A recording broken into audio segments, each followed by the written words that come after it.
You know what people don't realize is we talk at 120 words a minute. Now, my wife will gust up to 160 every once in a while, but gust.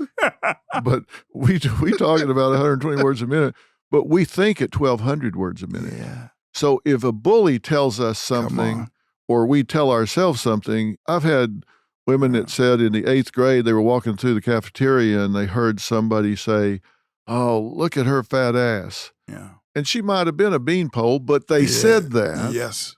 And she heard it, and might have heard it one time, but she starts repeating it at a speed of 10x. See? 120 to 1,200. Boy. She starts repeating it over and over and over and over. Yes. That gets etched in her brain. Yes. That takes over, and this is actually a neurological change in the amygdala. It's like being on a racetrack with no exit ramp. Yes. And gets stuck. That's why that internal dialogue is so important. It is. You have that, do you talk to yourself with encouraging inner thoughts is one of your questions that you ask yourself. And we have to answer that, though, Doc, right? It's one thing to ask that question, critically important. If you don't do anything else, at least begin by being curious with yourself and asking. But once we gain awareness, that's the thing I love about awareness and consciousness. Once you attain any version or level of awareness or consciousness, you never get to turn it off. As much as you may want to, you never get to turn that switch off. So the question that will always remain is, now that I'm aware, what will I do with this? What is the move forward? And we can play the games and trick ourselves, but we're now aware. So we can talk about unconscious bias and implicit bias. I think the cousin of implicit bias is cognitive dissonance. We should want dissonance. We want to have the cognitive dissonance is just having that battle with yourself. New information comes.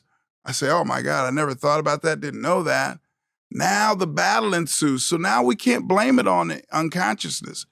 And that doesn't mean we're going to make the right choice and do the right thing, quote unquote, all the time. But that dissonance is good. Yes. As you say, I was talking to Joe Rogan on Thursday last week down in Austin. He's a good friend of mine, and I was talking to him on his show, and I was telling him that dissonance or pain can be a really good motivator. Yeah. I was thinking back to when I was growing up as a kid. I used to go to my grandparents every summer, and I would stay with them in the thriving metropolis of Mundy, Texas. Thriving metropolis. Yeah, I think there were 1,500 people there. Oh, boy. Sounds like my hometown. Literally, there was one stoplight. Oh, boy. And it flashed. And it got so hot there in the summer, you just look out in the backyard and your dog just burst into flame. It was so hot. But we would go to the swimming pool and stuff, and once in a while, we'd get stupid and walk across an asphalt highway barefooted.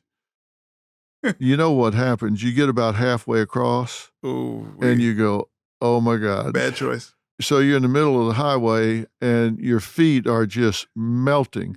Okay, so what are you going to do? You're either going to run back to the grass on this side, or you're going to sprint to the other side. Yep. But what you're not going to do is stand there in the middle of that highway and let your feet melt. Right. That pain is going to cause you to move. You're either going to go one way or you're going to go the other. Now, what I realized about that is people, therefore, when they feel that pain, they resolve quickly.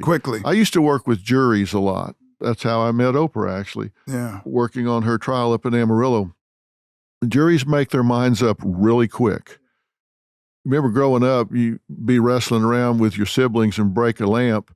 There is a dead heat race to get to mama first. Yes, to tell your version. Whoever has primacy has a better chance of surviving. Yes, sir. So you want to tell your story first.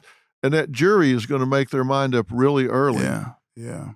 So once you get somebody to take a position and go to one side of the road or the other, how hard is it to get them to come off that cool grass back onto that hot highway and come all the way to the other side? Yeah.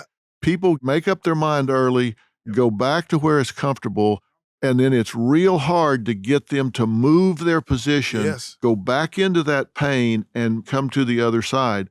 And some of these people that are in life right now are so stuck that getting them to come out of that position they're in, go through the pain of change to get to a new place is real hard. It's troubling. And that's what you're doing with these 40 questions.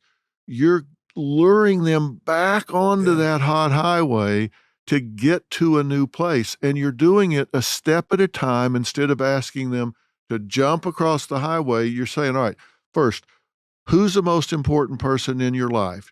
Do you allow yourself to dream about what you want? Do you know who you are? Do you look in the mirror? Do you realize what you're saying to yourself? You're asking these people. And the reason I love your book so much is these are stepping stones that take them across that hot highway to get them where they're going. That's why I love your 40 questions so much. You've got a billion things that you've made me think about. I'll see if I can capture a couple. One thing that I live by is an African proverb, and that's really the premise of the book. And the proverb is, how do you eat an elephant? One bite at a time. Grab an ear. So those 40 questions or conversations to hold with self, the overarching question, how am I doing? Those bite-sized approaches to those small conversations can help move you.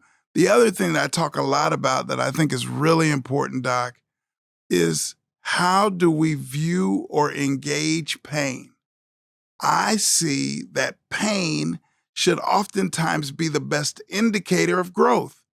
That if I'm going to grow, think about the things that you've done in your life that were really good. That if you go to those days, weeks, months previous to that moment that was beautiful, there was probably some associated pain, discomfort. Well, what we'll tend to do is lean away from discomfort. No one wants discomfort. No one wants pain. But if we can reframe that into saying, that pain, that discomfort may be telling me that I may be on the edge of birthing something quite beautiful. Labor pains that a woman goes through. Why do you get through it? Because you know what is to come. So recognizing all of that discomfort and that chaos that we oftentimes will have to deal with, that if we understand it or see it as an opportunity for that growth is important. I'll shut up. Nelson Mandela said a quote that I also live by, that in life we never lose. We either win or we learn. So we're going to take some lumps, but it's not just a loss for the sake of a loss, that it must be a loss, quote unquote loss, for the sake of learning from that. I had coaches, George Allen was my head coach at Long Beach State, and Willie Brown, and they always said, hey, you're going to make mistakes. We're not mad at you for making mistakes. First of all, if you're going to make them going 100%, 100 miles an hour. But if you're going to make mistakes, don't make the same mistake over and over. Learn from it and make new mistakes. Seek the new mistake, because that means I've got the lesson from that old mistake. And I think a lot of this, Doc, is just reframing how we see the world, how we see ourselves. Again, simple, not necessarily easy, not necessarily complex, but it's something that we can do. But what you're doing is you've got people engaging themselves. That's what I'm saying about the 40 questions. You got people engaging themselves. And I play tennis every day. I started college on a football scholarship and got a head and neck injury, so that was over. So I took up tennis and finished on a tennis scholarship, which was a lot easier on my body. And so now I play tennis every day of my life. And if I don't finish playing tennis and have to wring my socks out and I'm not just completely exhausted, at least for 30 minutes afterwards, I don't feel like I've had a workout. If you just go down there and stand around, I could stand around at the bus stop. What's the point? Yeah. Why get dressed, put on your tennis shoes? You're not going to go down and work out. Yeah. You got to push yourselves. Every day. I tell people, if you got a job without pressure, you don't really have a job. No. You're just going down somewhere and getting paid. Yeah. Like I say, nobody wants pain and nobody wants conflict perhaps, but if you work through it and you enter the conversation, you enter the whole transactional process at a higher level the next day, then you're moving up. You're moving up. And Yeah. you got to be trying to get better every day at being a parent, at being a wife, at being a husband, at being Everything. a citizen, at being something. You want to be the river, not the pond. And That's to do right. that, you've got to put something into it. I say to our players all the time, if you step on the court and go an hour and a half at practice, that's what I practice, usually an hour and a half. If you step off the court at the end of the practice and you didn't get better, you just blew an hour and a half of your day that you'll never get back. Yeah. So as you begin that process of walking on the court, committing to self that I'm going to find a way to get better. I'm going to get whatever it is in whatever fashion or manner that better, which is a very relative term, that you can commit to bettering yourself for that next stretch of time. And pursuing that with a vigor and a zest that pushes you. Again, the individual gets better, but that means they show up in the world as a better version of themselves. And now that social network is better because of the work that they've done.